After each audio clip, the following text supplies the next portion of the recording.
Good evening and a very warm welcome to Television Tonga's news package for tonight. Making headlines, people residing in low-lying and coastal areas are facing problems of flooding due to the heavy rain since Sunday up until this morning. Government's agreement with the Noa Hotel Group regarding the Dateline Hotel not yet complete, and staff of the Ministry of Agriculture received special training on food security. These and more stories later on in this bulletin, together with the latest news in sports and the weather. I'm Fatai Fenga'au with more on these stories. This morning's Parliament deliberation was concerned with the problem of flooding, which currently affects people's way of living in most areas in Tongatapu, especially the low-lying areas. However, the concern is raised during the raining season, which affects most areas throughout the Kingdom of Tonga. Kalolaini Tonglava with more on that story. The Member Parliament for Tongatapu No. 1 constituency Achilles Pohiva raised the issue as most of the villages under his constituency such as Sapu, Isleli, Halaovave and others are always experiencing the floods during the heavy rainfall. According to Mr. Pohiva, during Parliament's deliberation, the problem was first initiated after government conducted a project in the Sapu area which affected 14 homes. He added, there are also other homes in the Kolomotua area that are affected from the heavy rainfall and needs urgent attention. During Parliament's deliberations, the Honourable Deputy Prime Minister, who's also the Minister of Infrastructure, Sami Vaipulu, responded to the concerns raised from the Parliament representative. The Deputy Prime Minister says the government are currently handling the situation. Mr. Vaipulu adds the Ministry of Infrastructure has free water pumps which are used to pump water from flooded areas in the Kolomotua district towards the sea.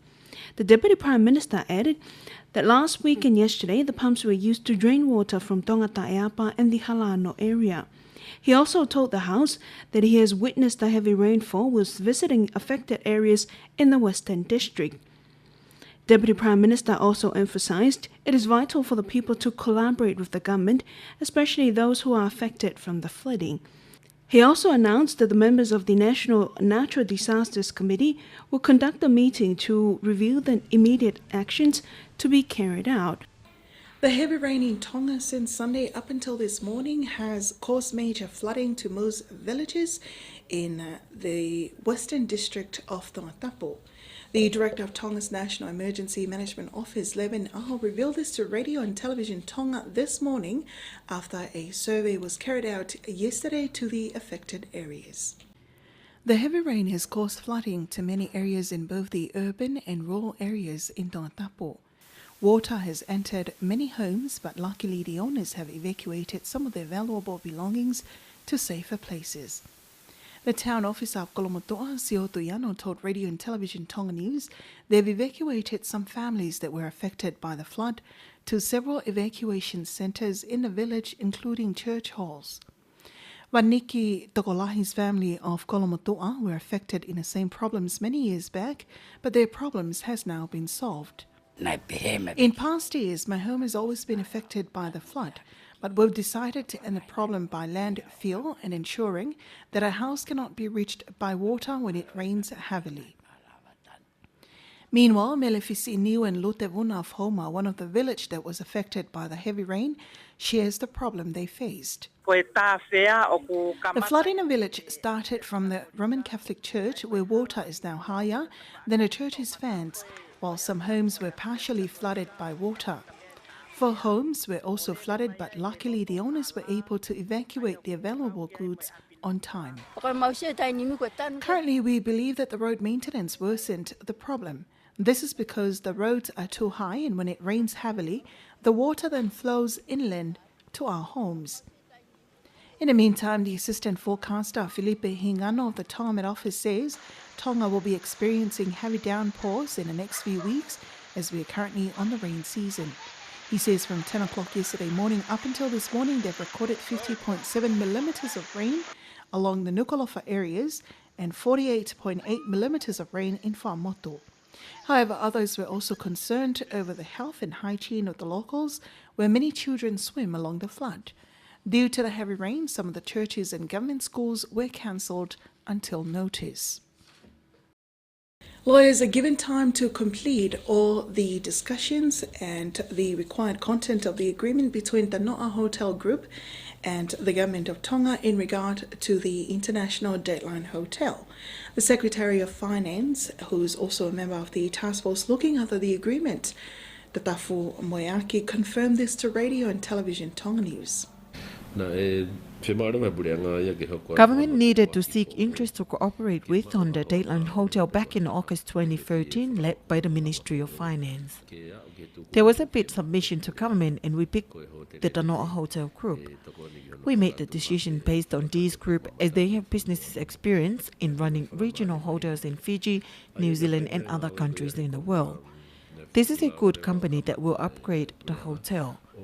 We were able to negotiate in February 5th.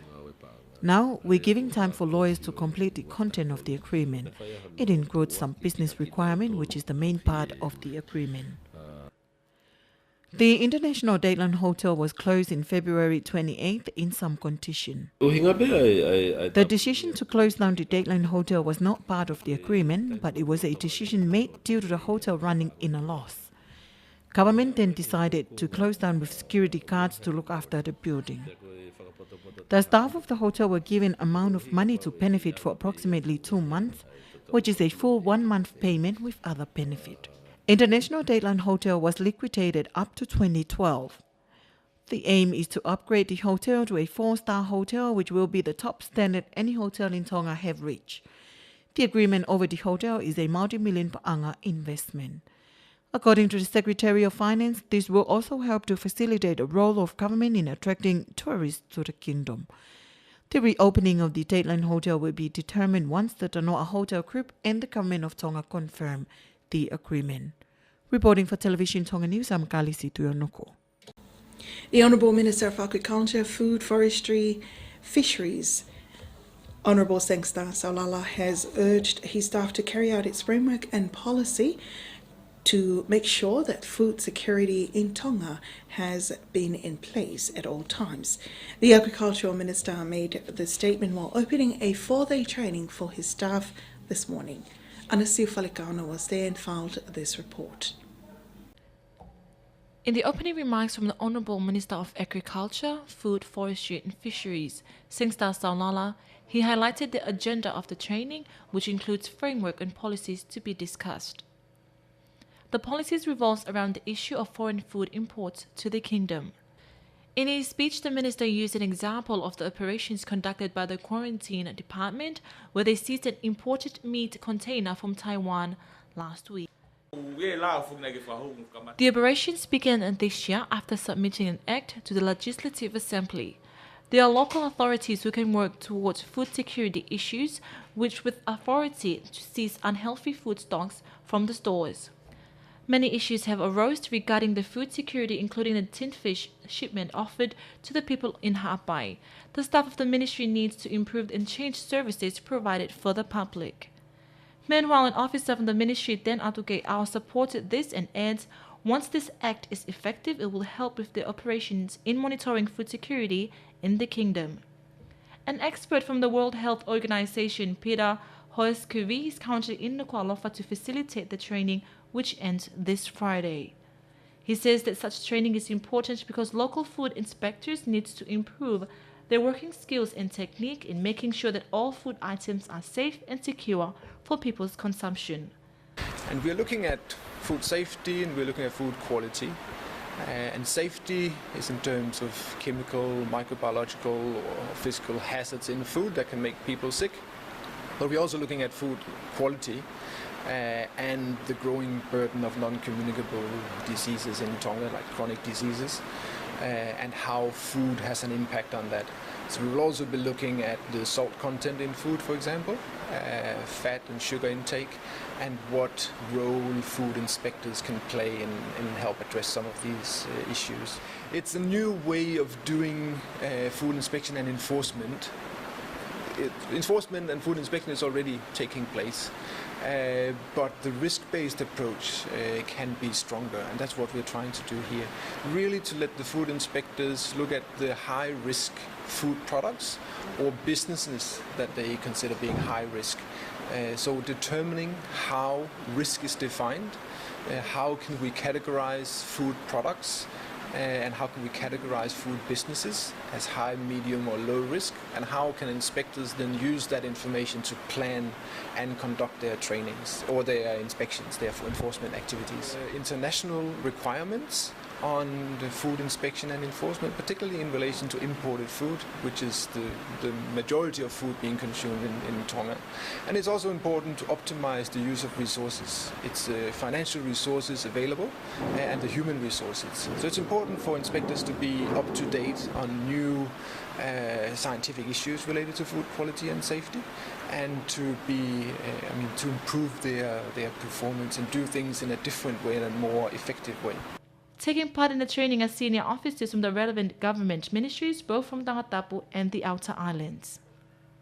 An officer from the ministry urges the importance for the public-related sectors to collaborate to ensure that people's life won't be affected from the food that they consume. The training will be end on Friday and is funded by the WHO. Nasifa Lekano for Television Tonga News. Local health officials have yet to confirm the type of flu that is affecting most of the people's health in Tonga. However, they've recorded an increase in the outpatients ward, and all of those people that has been recorded to the Viola Hospital in regards to flu cases. The acting Deputy Chief Medical Officer of Viola Hospital, Dr. Ofatukia, revealed this to Radio and Television Tonga News by saying that most outpatients cases reported to Viola suffers from either suspected normal flu, dengue fever or measles. Sinlatu tells you more. The Ministry of Health records shows that most outpatients cases are between the ages of 5 to 24 years. They've also recorded a 60-year-old suffering from the flu. Meanwhile, the Ministry of Health is doing their best to confirm the type of flu that has affected most of the locals by sending blood samples to be tested in New Zealand and Niue together with other countries. Dr. Tukia says the increase started since late February. In the first week of this month, we recorded more than 60 outpatients. In the second week, there was a rapid increase to 80. At that time, we started recording outpatients with measles-like cases and suspected dengue fever. In late February, we recorded only one suspected measles case, but up until last week, we recorded 75 of them. She also elaborated on the reason behind the increase in number of outpatients with similar cases. The flu spreads from one person to another through the air. The flu spreads when a victim speaks, coughs, sneezes, or screams. Dr. Tugia re-emphasized that it's vital to be cautious and avoid living in crowded areas. For Television Tonga News, I'm Sinilatu. About 96 members of the National Retirement Fund Board have received retirement money since the board established in July 2012. This was confirmed to Radio Tonga News this morning by the Chief Executive Officer of the National Advisor of the Board, Dr. Leimoni Taufui. Liv Dafiliai reports. The Chief Executive Officer and Advisor of the National Retirement Benefit Fund, Dr. Leimoni Taufui, says those who have received the retirement money includes the pensioners who had reached 60 years old, people who have passed away or migrated overseas. A total of more than 230,000 pa'anga have already been paid to 96 members who retires from the National Retirement Benefit Fund. 21 of them have passed away and more than 100,000 pa'anga have been paid with the retirement money as their insurance. Every member in this board must be insured, and they are paying 1 pa'anga and 90 seniti for this insurance a month. Dr. Taufui adds that the operation of the National Retirement Benefit Fund is in satisfactory condition. They have collected 10 million pa'anga from its members. The board are also receiving financial assistance from the Tongan government through donor agency. However, the Chief Executive Officer of the National Retirement Benefit Fund predicts that by 2015 and 2016 financial year, the board can manage alone without support from the government. Meanwhile, Dr. Taufui says the elderly benefit scheme is still ongoing since it was first introduced in September 2012. This program is funded by Tongan governments, whom they provide 1.7 million pa'anga in every financial year to fund this benefit scheme. More than 2,000 of the public's elderly citizens benefit from this scheme. The Elderly Benefit Scheme is a good social program for the public, and this program is to value the hard work that the elderly people have done for the country.